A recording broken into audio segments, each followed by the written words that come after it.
Presented by Adya Arnab Entertainment एक चारी। जल्दी खेले बाबू पोता के पोता के जल्दी खेले बाबू पोता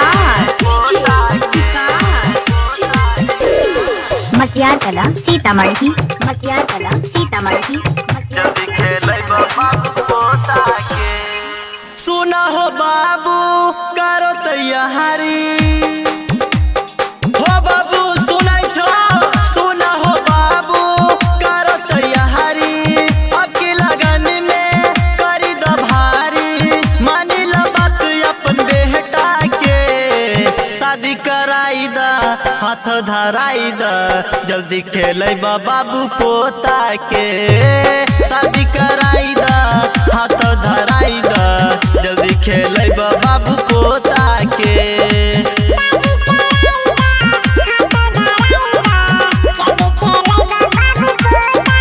सुना हो बाबू करो तैयारी अब की लगन के करी द भारी मानी ला बात अपन बेटा के शादी कराई द हाथ धराई द जल्दी खेले बाबू पोता के शादी कराई द हाथ धराई द जल्दी खेले बाबू पोता के।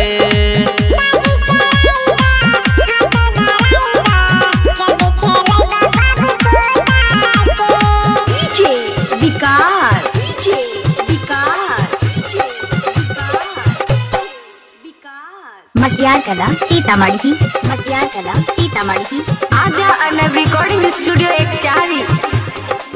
जल्दी खेले बाबू पोता के जल्दी बनाब बाबू जतरा हो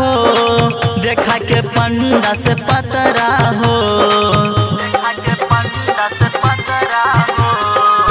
तहु समधी बनवा हो बाबू करो न जहा जहा लफड़ा हो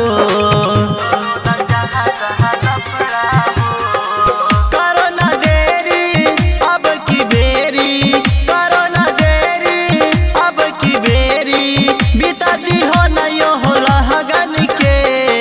शादी कराई द हाथ धराई द जल्दी खेले बाबू पोता के शादी कराई द हाथ धराई द जल्दी खेले बाबू पोता के।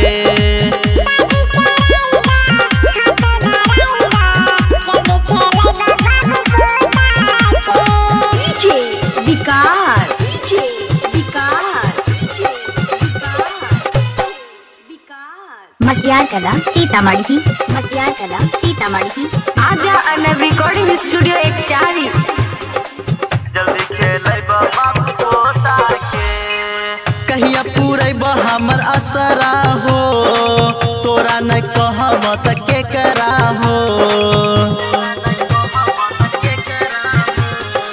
बर्दाश्त से अब बाहर भे गेले